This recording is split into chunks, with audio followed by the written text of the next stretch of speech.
সন্ধ্যা নাস্তা আজকে আমি 5 মিনিটে এই নাস্তাটা করেছিলাম, কারণ হচ্ছে এখন যেহেতু বাচ্চাদের পরীক্ষা চলতেছে আর বাচ্চাদেরকে এরকম একটা হেলদি খাবার এবং সময়ও কম লাগে, এরকম একটা নাস্তা আপনাদের কাছে শেয়ার করলাম। আসসালামু আলাইকুম সবাইকে। আর এখানে দেখেন আমি যে ময়দা দিচ্ছি, তো এখানে যে 2 কাপের মতো ময়দা দিব। আর আপনারা চাইলে কিন্তু এখানে ময়দার পরিবর্তে আটাও ব্যবহার করতে পারেন। তারপর এখানে হচ্ছে হাফ চা চামচ আমি ইস্ট দিলাম, আর চিনি দিলাম হাফ চা চামচ, স্বাদ মতো লবণ দিলাম। আর এখন হচ্ছে শুকনো উপকরণগুলো ভালো করে মিশিয়ে নিচ্ছি। তারপর এখন দিয়ে দিলাম গাজর কুচি করে কাটা, আর দিলাম কিছুটা বরবটি, মানে হাতের কাছে যে সবজিটা থাকবে সেটা দিতে পারেন। তারপর এখন দিয়ে দিলাম কিছুটা বাঁধাকপি কুচি, আর এখন দিলাম কাঁচামরিচ কুচি, আর এখন দিয়ে দিলাম কিছুটা ধনেপাতা কুচি, আর এখন দিয়ে দিলাম কুসুম গরম পানি। তো এখানে পানির পরিমাণটা একটু বেশি করে দিতে হবে। আর এই যে উপকরণগুলো ভালো করে মিশিয়ে নিতে হবে।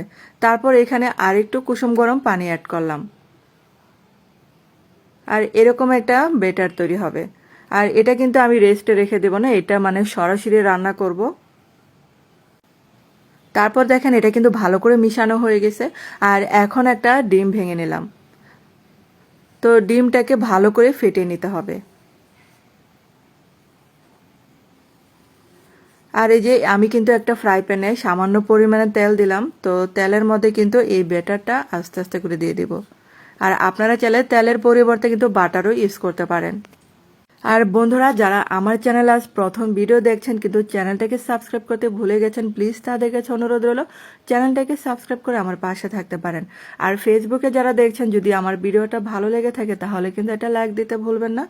আর যে ডিমটা আমি ভেঙে রেখেছিলাম সেটা উপর দিয়ে আস্তে আস্তে করে সমস্ত এই নাস্তাটার উপর ছড়িয়ে দিতে হবে। আর চুলার আঁচটা কিন্তু আমি মিডিয়াম আঁচে রেখে দিয়েছি। এখন এই যে কাঁটা চামচের সাহায্যে সমস্ত মানে নাস্তাটার উপরে যেন এটা পড়ে সেভাবে মানে এটা দিতে হবে। আর এই যে মাঝখানে একটু কেটে নিচ্ছি, ডিমটা যেন এটার মানে নিচে পর্যন্ত যায়। আর একটা ডিম দিয়ে কিন্তু 2 থেকে 3 জনের মতো নাস্তা হয়ে যাবে। আর এখন হচ্ছে এটা উল্টিয়ে দিতে হবে। এখন হচ্ছে 2টা চামচের সাহায্যে এটা সুন্দর করে উল্টে দিতে হবে। তারপর এখন এই যে ওই সাইড 2 থেকে 3 মিনিটের মতো হয়ে গেলে এরকম করে আবারও কেটে দিতে হবে। আর এই যে এখন কিন্তু দেখেন এই যে আবারও কেটে নিচ্ছি, তো এভাবে কেটে নিতে হবে। আর এই যে এই নাস্তাটা কিন্তু দেখবেন যে 2 থেকে 3 জন বা 4 জনও খেতে পারবে অনায়াসে। তারপর এখন হচ্ছে আবারও কিন্তু এই সাইডটা উল্টিয়ে দেব আমি। আর এই নাস্তাটা কিন্তু বাচ্চা থেকে বড় সবাই কিন্তু অনেক পছন্দ করবে, কারণ হচ্ছে এটা অনেক তুলতুলে একটা নাস্তা। আর আপনারা কিন্তু এই নাস্তার মধ্যে ইচ্ছা করলে সসেস দিতে পারেন, আবার চিকেনও ভেজে দিতে পারেন। তো আমি আর কি কম খরচে কিভাবে করা যায় তাই আপনাদেরকে দেখালাম। আর এখন দেখেন ওই সাইডও কিন্তু সুন্দর মতে হয়ে গেছে।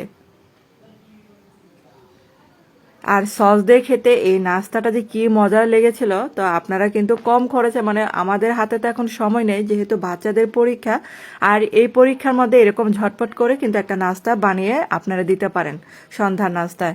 তো এই যে দেখেন এখন এই যে সুন্দরভাবে এটাও হয়ে গেল, তো একটা প্লেটে এরকম করে নিলাম।